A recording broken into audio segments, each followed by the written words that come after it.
Ted Cruz has just, with this latest interview with Tucker Carlson, helped us all understand what's been going on. He pulled the rug from underneath he pulled the most necessary domino, the one where all of us are wondering, why are they doing this? Where is their loyalty? Ted Cruz just told us. And so what that means is that they've been legislating. They've been legislating on behalf of Israel. And this is the left and the right. And so when it comes to gun legislation, when it comes to women's rights, when it comes to, are you telling me that all these guys have been working for Israel? I need answers. I genuinely need answers.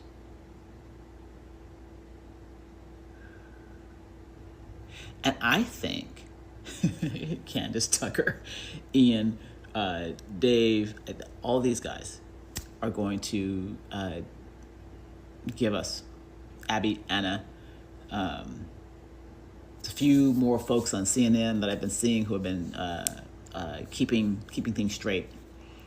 But this is a big deal. Have you been wondering why bills can't get passed to help the American people? We just found out why. We just found out one of the most important reasons why.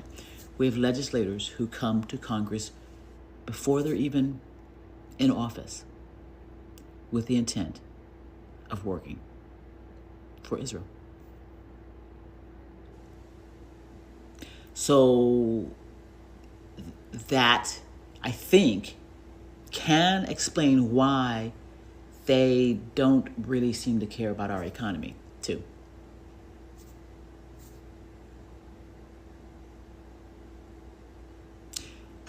You all can make a lot of videos with this. The American people need to know this. And there's some very creative ways that you guys can do this with AI and whatnot.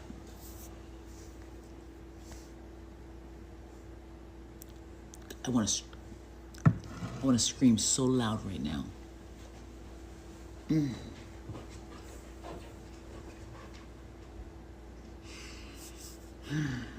So just to repeat, just to take this in. We have legislators who are legislating for Israel. Now, we've known they've got handlers. We've been putting all the pieces together. There are people out there who have been like, it's both sides. Never really fully filling in for us how it's both sides. But Ted Cruz just told us how it's both sides. And therefore, how when American people are saying we want gun legislation, and on the right they say no, on the left they apparently fight for it, but then they just kind of go like, hey, oh, whatever, because they're two sides of the same thing. They keep each other at the level that they want to be at. So last time I'm going to say this. Ted Cruz has just revealed to the American people, and probably other countries, that our legislators are working for Israel because they believe that they will be blessed if they do, and that they will be cursed if they don't. And the Middle East, different countries, are all on the receiving end of what it looks like to be cursed, as are the Democrats. You can tell who Israel curses, because the Tom Cottons, the Democrat, the Trump, he goes after them narratively speaking.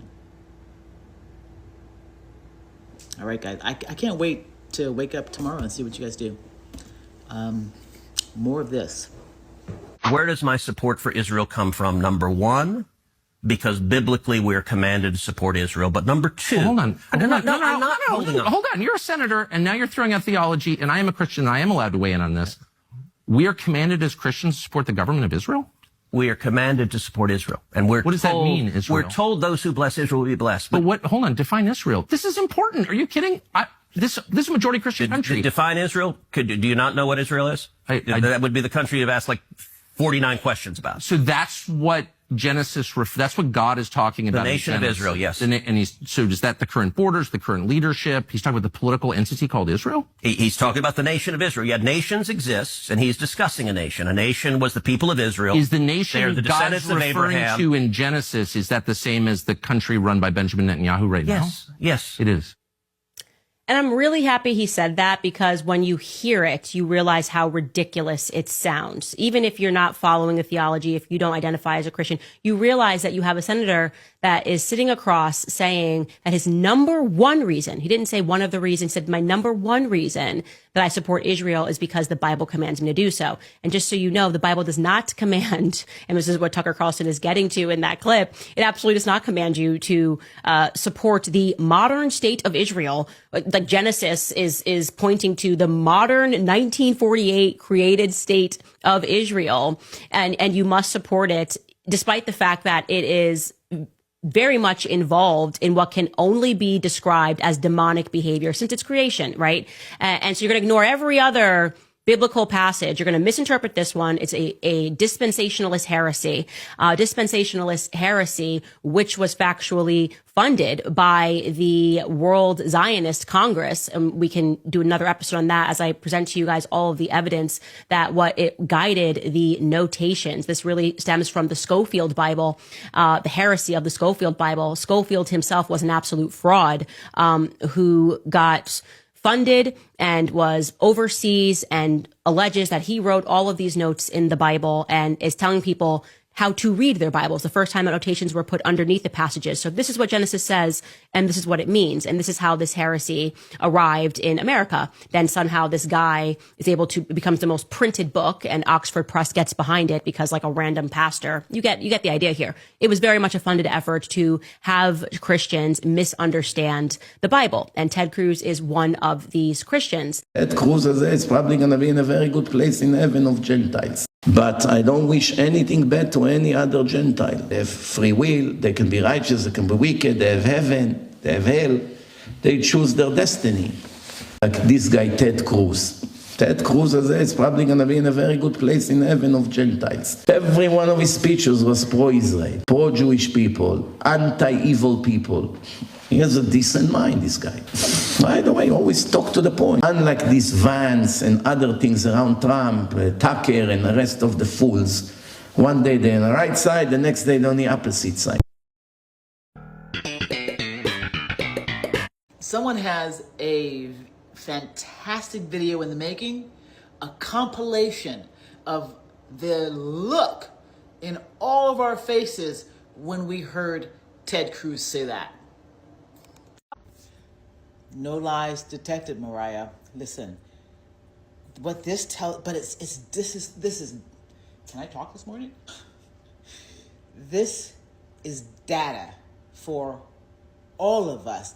Each time someone like Ted Cruz comes out and more of us speak out about it, more of us, it's like kind of like a popcorn effect. So many people have been saying for so long, it is both sides without telling us how it's both sides. And so that's where people want to get into the weeds. How is it both sides? And that's what needs to be explained to our brothers, our sisters, our mothers, our fathers, our grandparents, our aunts, our uncles, our co-workers. Because you're right, this has been going on for decades, and it's been happening right in front of our faces, which tells us something else about the reality that we live in. And I hope to be able to talk more about that as time goes on. The more we learn about the reality, the more control we'll have. And the difference is they know how the ecosystem works, so they can write their own narrative, give us roles, and we'll play them without even batting an eye, because we're born into it. Do you think that it's just interesting because what you're now describing in a very defensive way, I will say, is foreign influence over our politics. No. And you began, and it's so transparently obvious to everybody. I don't know why you would be embarrassed of it. You've said that you are sincerely for Israel. I believe you. I don't think you have some weird agenda. You seem to be sincere. By the way, Tucker, it's a very weird thing. The obsession with Israel, when we're talking about foreign countries, it's hardly an obsession. You're not talking about Chinese. You're not talking about Japanese. You're not talking about the Brits. You're not talking about the French. The question, what about the Jews? What about the Jews? Oh, like I'm an anti-Semite now. Senator, you're asking the questions, Tucker. You're asking, why are the Jews controlling our foreign policy? Senator, that's what you just asked. Hardly saying that. And I have That is exactly what you just said. Well, actually, I can speak for myself and tell you what I am saying. Good.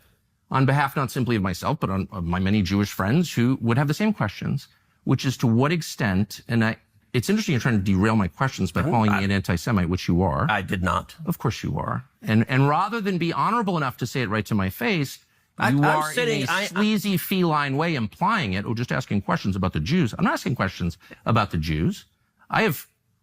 There's nothing to do with Jews or Judaism. It has to do with the foreign government. Isn't Israel controlling our foreign policy? That's not about the Jews. You said, I'm asking you. And by the way, you're the one that just called me, I think, a sleazy feline. So let's be clear. It's sleazy to imply that I'm an anti-Semite, which you just did. No, I just said, why is that the only question you're asking? You answer it. Give me another reason. If you're not an anti-Semite, give me another reason why the obsession is Israel. I am in no sense obsessed with Israel. We are on the brink of war with Iran. And so these are valid questions. But you're not asking about Iran or the If I can finish, you asked me why I'm obsessed with Israel. Yep.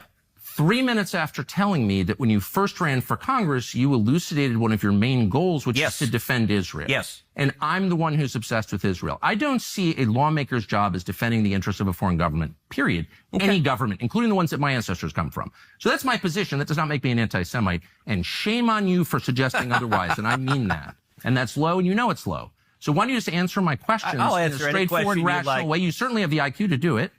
So shame on you is cute, by the way, Tucker. It is. It's not cute. I'm offended. I'm obsessed with the Jews. You just told me you just called me a sleazy feline. It is sleazy to imply that I'm an anti-Semite for asking questions about how my government is run. You want to count how many questions you asked about? What about the Jews? What about Israel? What about AIPAC? I never asked about the Jews.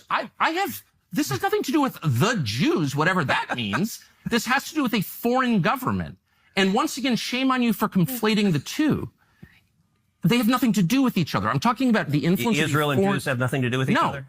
All Jews, or an attack on all Jews, which I am not, nor would I ever be undertaking now. I'm not attacking anybody. By the way, that's who Iran wants to kill, is all the Jews and all the Americans. And I'm totally opposed to that, okay?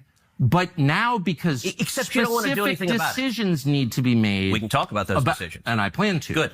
But I just want to get a sense of whether you think, having described yourself as an America First person whose only criterion for judgment on foreign policy is America's national interest, to what extent you're influenced by a foreign government, which gives you a lot of money through its lobby, and you're claiming this has nothing to do with the foreign government. They're not coordinating. Yes, they're spying on us, but it doesn't bother you. And I'm sort of wondering, like, what is this? This is one of the weirdest conversations I've ever had. I'll tell you what, and I'll answer any question you like, but let's try to... Are you going to call me an anti-Semite again, or no? Let's try to ratchet down the temperature a little. You're the one who went to motive. I'm asking honest questions. I'm just asking questions. Yes, that's it. That is what I'm doing. Let's try to ratchet down the temperature a little bit. I was horrified and angry at my leaders, including you. It's like, I want to live in a country that's nice, with low food costs and no homeless people. All right, I don't understand why that's too much to ask. So do Instead, I get worse with Iran. No, I just want lower food costs. How's that? So, look, it's a weird argument that you do often, which is, listen, things are crappy in America. Liberals have done bad things to America, so we shouldn't worry about any enemies around the world. Republican senators. Republicans they don't care about us. They're focused on other countries. You wrote that and our country is dying, and you don't care because you're focused on Iran or Putin. So you believe that I don't care about America. I guess you believe Donald Trump doesn't either, like nobody cares? I believe that your focus is way too on other countries. It's way too focused outward. The money that you send abroad could be used here and should be. What money that I send abroad, by the way, I emphatically agree with. How much did you send to Ukraine? You don't even know. I emphatically agree with Donald Trump's, for example, dramatically slashing USAID. I think the only reason we should be deploying that is to benefit U.S. interest, national security interest, and keep Americans safe. And so, how much did you vote to send to Ukraine? Look, you're in about $80 billion. $80 billion. Yeah. 80 so you're in. You love just giving these broad characterizations that are not accurate. I'm genuinely puzzled. Look, I don't want to go to war with Russia. But I don't think they're our friend. I think Putin. I agree. I think Putin is a murderer. I think he's a liar, and I think he does not wish well on America. Okay. And there's a difference between saying that, just like Reagan referred to the Soviet Union as an evil empire, and Putin was in the KGB. Is it in America's interest? Is it in America's interest for Israel to spy on us, including on the president? It is in America's interest to be closely allied with Israel because we get huge benefits for it. And you want to see the clearest. But I just want to stop on this flying for a second. That it takes place, as you know, and including on the president of the United States and several precedents. And I just want to know if that's okay and why is it okay? Wouldn't an American lawmaker say to a client state, you're not allowed to spy on us? I'm sorry. I know why you want to. I'm not mad at you, but you're not allowed to. Sure. And I don't care for it. I don't want to be spied on by you. Is that, it's kind of weird not to say that, but you don't seem able to say that. Sure, I would say don't spy on us. They're going to anyway. And by the way, the Brits are, the Canadians are. Like, I don't think... Well, I'm not for that at all. Okay. I think it's disgusting. But we don't actually pay their... You know, we're not their most meaningful sponsor. We're not sort of paying for the operations of the British government. So I got to say, and this is... It's weird... We're talking about isolationists, the obsession with Israel. Why is Israel... Oh, I don't think I'm obsessed with Israel. Okay, but I think a lot of people are. And like the question, Israel spies on us. Well, so does every other country. Why are you mad at Israel? I guess... No. I'm hardly the one who's... I've never taken money from the Israel lobby. Have you? Taken money from the Israel... From AIPAC. So AIPAC raises a lot of money for me, but it's actually a misnomer because the people who raise money are individuals. Right. So it's not the PAC itself, but they're individual members who believe in the American-Israeli... friendship and relationship. Is AIPAC a foreign lobby? No, it's an American lobby. It's the AIPAC stands for the America-Israeli Political Action Committee. What does it lobby for?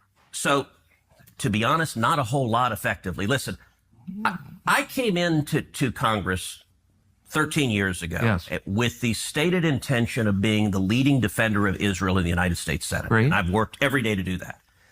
AIPAC, a lot of times, AIPAC, I wish were much more effective. Like, there are folks online who are in the fever swamp of terrified of AIPAC. And AIPAC... I'm not terrified of AIPAC at all. You're the one who seems a little uncomfortable when I'm asking. No, not uncomfortable at all. I'm just asking what AIPAC does. My understanding, having known a lot of people who work at AIPAC, is that it lobbies on behalf of the Israeli government. Wrong. Oh, okay. You sincerely believe, you promise... that right now the Iranian government is trying to murder our president. Yes. You sincerely believe right now. Absolutely. And yet you are not calling for military action against the government that's trying to murder our president. Can you explain that? I don't think they're very effective. I do think we should, by the way, America is You're willing to take that risk? I think we should protect the president and we should take out our enemies. Well, Israel is doing that right now. But aren't they? Why would we outsource it to Israel if they're trying to? Your first question was, why are you for regime change? What I'm saying on any military judgment is there needs to be a cost-benefit analysis of what are the risks versus what are the benefits. In this instance, I think it is enormously in America's interest to do what Israel is doing right now: take out Iran's senior military leadership and take out their nuclear capacity. That is benefiting America, and it is a good risk reward. How many people live in Iran, by the way? I don't know the population. At all? No, I don't know the population. You don't know the population of the country you seek to topple? Well, it's kind of relevant because you're calling for the overthrow of the government. You don't know anything about Iran. So okay, I am not the Tucker Carlson expert on Iran. You're a senator who's calling for the overthrow of the government. You're the one who claims anything about the country. Are you mad at Israel? I guess. No. I'm hardly the one who's. I've never taken money from the Israel lobby. Have you? Taken money from the Israel from AIPAC. So AIPAC raises a lot of money for me, but it's actually a misnomer because the people who raise money are individuals. Right. So it's not the PAC itself, but they're individual members who believe in the American-Israeli friendship and relationship. Is AIPAC a foreign lobby? No, it's an American lobby. It's the AIPAC stands for the America-Israeli Political Action. What does it lobby for? So, to be honest, not a whole lot effectively. Listen, I came into Congress 13 years ago with the stated intention of being the leading defender of Israel in the United States Senate. Great. And I've worked every day to do that. There are folks online who are in the fever swamp of terrified of AIPAC, and AIPAC... I'm not terrified of AIPAC at all. You're the one who seems a little uncomfortable when I'm asking. No, not uncomfortable at all. I'm just asking what AIPAC does. My understanding, having known a lot of people who work at AIPAC, is that it lobbies on behalf of the Israeli government. Wrong. Oh, okay. When was the last time AIPAC took a position that deviated from Prime Minister Netanyahu? All the time. Name one. Okay. Let me go back and give a little history. If you want to do a deep dive on AIPAC, I don't. I want to do a shallow dive that gets... No. I want to get to the core question. AIPAC is lobbying for a foreign government. And I don't... It's not. No. It's lobbying for the United States. It wants America and Israel to be closely allied. Okay, but it's lobbying on behalf of the interests of another country. So that's not true at all. And if it's not true. No. How much contact do you think AIPAC leaders have with the government of Israel? AIPAC are Americans, they're not Israelis. Hold on. There are tons of Americans who lobby on behalf of foreign governments. I know them. I'm related to some of them. I know how it works. I'm from here. So my question is not, is it outrageous that foreign governments lobby the United States? They all do, okay, including Israel. My only question is, why don't we admit that is what's happening? You're denying it, but it's true. Yeah, and why aren't you're saying is false. Why aren't they registered as a foreign lobby? Because they're not. They're not a foreign lobby. No, they're not. And this is that there's a fever swamp. Look, it's not a fever swamp. These are very reasonable questions, and you've accused me of being obsessed with Israel, which I'm not. I actually haven't. I've said and being isolationist feverish about it, which I'm not at all. I find it's a very tender spot when you ask it, and I don't know why. Tucker. Man, have you been getting some love from the left? I've seen so many videos of people just going through, just Lord, I'm listening to Tucker. What timeline is this? Well, get ready, because Tucker's about ready to bring something out. Tucker! I heard Lindsey Graham say something else. Listen, because you are really good at these interviews. Like, this is better than sitcoms right now. I heard Lindsey Graham literally say, it's better to be a slave than unalived.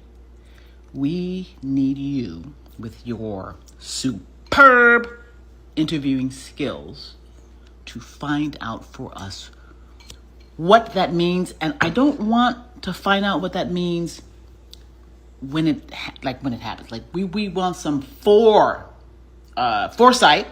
so that we can prepare and mitigate. So Tucker, man, you got a big job ahead of you finding out what Lindsey Graham meant by that. Because we now know that they believe, many of them are raised in such a way that by adulthood and ability to run for office, that they're saying, I'm running to run for office to protect Israel. So the individuals who are running for office to protect Israel are also saying it's better to be a slave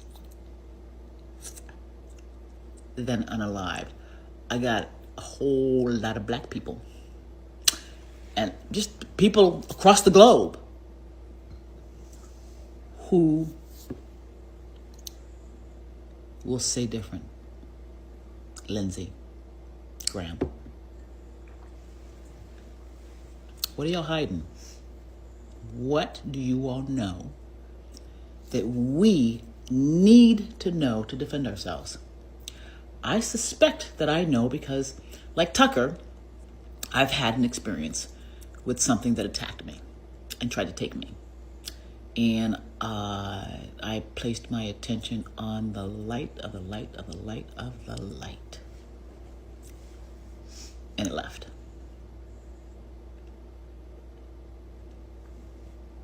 So, what's the crux of this post? 1, Tucker, we still need your help. And 2, we're dealing with something we're dealing with something that has affected the right and the left in ways that require us to think way outside the box. A couple shows y'all should watch. Foundation,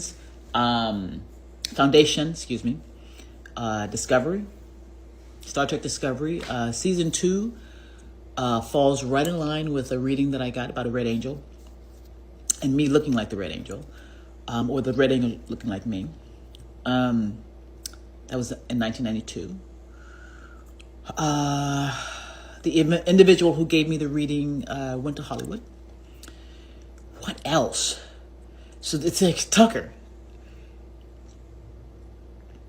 Tucker's going to help us on this one, I think. And if not Tucker, someone else is going to help us, because someone is going to reveal to us what they meant by this, because to me, it is a national security issue and has been since 2017, when I started writing emails to the media, letting them know that the country was in danger. Thanks, Tucker. Here, we have to think long game, and we have to think in terms of absorption. And it is going to all be about the narrative. All about the narrative. So more often than not, Democrats rarely talk about real individual ideas about how to change the system and make things better. More often than not, what we see is the narration and idea generation for our system comes from the right, and then the Democrats react to it and get their ideas from there. There's no origination from this pool. That's sort of been my experience anyway. So so that's how we Democrats, by definition, have to begin to take power. They have to begin to be comfortable exercising power. Yeah. And that capacity to exercise power has to be felt from childhood on. With young folks in my own family, there are very specific things that I would say to them as they were growing up, which had everything to do with maintaining integrity and control over your vessel, so that no one else becomes the influencer of it. Does that make sense? So that may not sound like it applies, but I guarantee you that if we can't get individuals who are sovereign in their own capacity to think and make decisions, then we're lost, because we'll always have individuals who outside of Congress are sovereign, but the minute that they get in Congress, boop, gone. So we need people sovereign here, sovereign in Congress.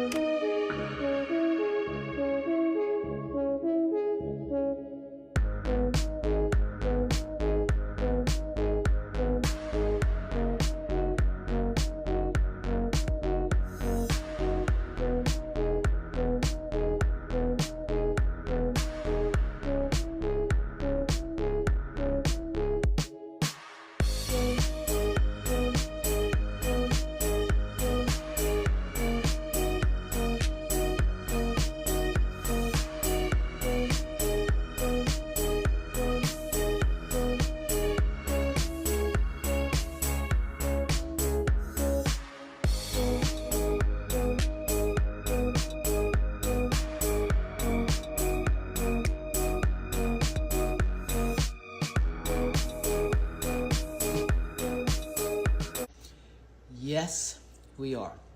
We are. And I wrote emails to the media, 7 years, let them know by this time period.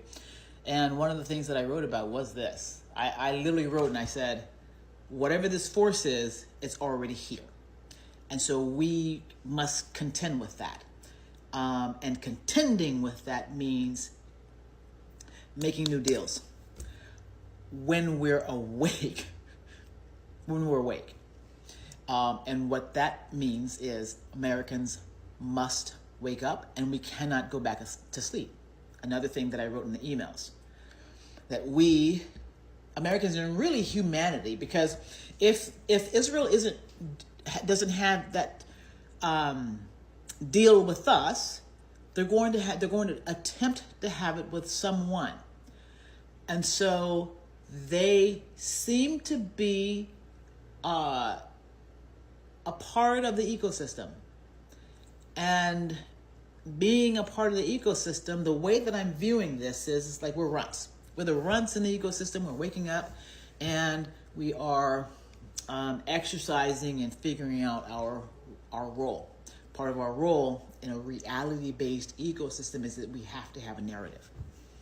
We have to have a narrative that all of our people can dip into, and the narrative base has to be a stable one. It's no different than AI. Good data in, good data out. So look at their narrative on the right. When I looked at the narrative that the tech boys were telling and the Christian right was telling, I looked at that and said, that's a recipe for combustion, for sure. And so I've been on the periphery watching, giving reads about it. And so now we must do the same. And yes, they are using the Epstein files very strategically. They did it prior to the election, targeting specifically the Black community. And they have been doing it recently. They're only letting out certain things. And so what that tells us is that behind the scenes, there are some tight, what's the word I want to use? Conversions. There's some tight agreements back there. When Trump first came into office, it was said that he was going to be bringing down these kinds of rings. It's still yet to be seen. I would say that the Holy Spirit moves in mysterious ways, for sure. Unfortunate for them, they already did it. There is a 60 Minutes episode where a Mossad agent said that they create pretend worlds. They are the editors, the talent scouts, the main actors, the producers and the directors, and so they create pretend worlds. And so everything under that pretend world would include democracy, and so they let the cat out of the bag themselves with that 60-minute interview with the Mossad agent. And we, the American people and folks across the globe, we took them at their word. Mossad said they create pretend worlds for us and they give all of us roles. So we know the role that they've given to the Middle East. We know the role they've given to Black people. We know the role, so on and so on and so on and so on. So they've already told us. And I thank them for that. To convince Hezbollah to buy this? Well, obviously, they didn't know that they were buying it from Israel. Who did they buy it from, or think they were buying it from? We have an incredible array of possibilities of creating foreign companies that have no way being traced back to Israel, shell companies over shell companies who affect the supply chain to our favor. We create a pretend world. We are a global production company. We write the screenplay. We're the directors. We're the producers. We're the main actors. The world is our stage. That's I think that they were, I think that was part of it was pride. They were bragging about what they did. They were pontificating about how they control the world. Basically, we create a pretend world. They didn't say we create a pretend section of the world. We create a pretend world, and they basically control all aspects of it. And you know what? Maybe they revealed it because they want to be set free of it. I don't know. Since they like to make up stuff, let's say that they revealed it because they want to be set free. I'm going to go with that. What do you think? What does anyone think? Why did Mossad come out and tell us that they have created a pretend world for us to live in? And Christian Zionists here in America basically said the same thing. When George W. Bush got in office, someone in his office said, we are creating our own reality. And so that's the business that we're in right now, creating our own reality. What do you think, though? Why do you think they revealed that? Yes, this resonates. So, and let me tell you why. Because I kept asking, specifically from the year 2000 on, I kept asking what happens to the Palestinians when this cosplay happens, and what happens to Americans as well. And we're seeing what's happening to the Palestinians and the Israelis who don't buy into the cosplay. They're extras in the play. That means we're extras in the play. Now, what do extras do? Sometimes an extra takes extra lines or is the one who makes the play. That's how Democrats need to, Democrats, Republicans, what have you. That's how we need to start thinking about this. And so you have a bad feeling they'll engage in some, yes. I believe that they already have. They probably will again. Hopefully they won't. Because as I have been saying since 2017, we need to stabilize because there's a bigger force coming. I'm going to say that one more time. We need to stabilize and stop fighting because there is something else much bigger coming. And I wrote in the emails, I kept saying, there is something else coming and we're not prepared for it because we keep fighting. So that's kind of why I'm here talking to all sides, right? I think I'll talk Tucker, Candace, I'll talk to Aaron Parnas, who is a Zionist, I'll talk Joy Reid, Rachel Maddow. Listen, guys, you better get the narrative straight. I've already seen where we're going. Thanks, Mariah, for your comment. It does resonate. We have people in our midst who don't know they are being used for a world they don't even want to live in. And that's why I keep talking, because I know that once they wake up and know, they are going to be like, what the fuck was I doing? Not all, but enough. With the false flags, I'm going to tell you something. Prayer is one of the prayer, which had its legs cut off in 2016, 17, 18. But it has so much value. If you're praying on something, for someone, for the country, for our intelligence agencies, for the folks who are defending our country, then your mind and your body and your soul is pointed towards something good for us. And that's why we do it. Call it positive vibes, call it whatever you want, but I guarantee you this is why Trump always has people praying for him, because he's taking in the positive energy. And what I'm suggesting, specifically to deal with this right here, as one layer, the first layer is we get our minds right so that we are aware and we can mitigate these threats. Stop them before they even take place. Because again, these people are being used. Some of these people are being used, and some of them are like the terrorist gangs that helped them found Palestine.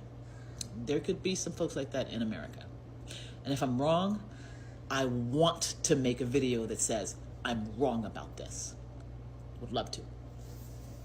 So I completely agree with you. So if you've been following me for a little while, I've had many premonitions at least 6+ of them with Trump in them.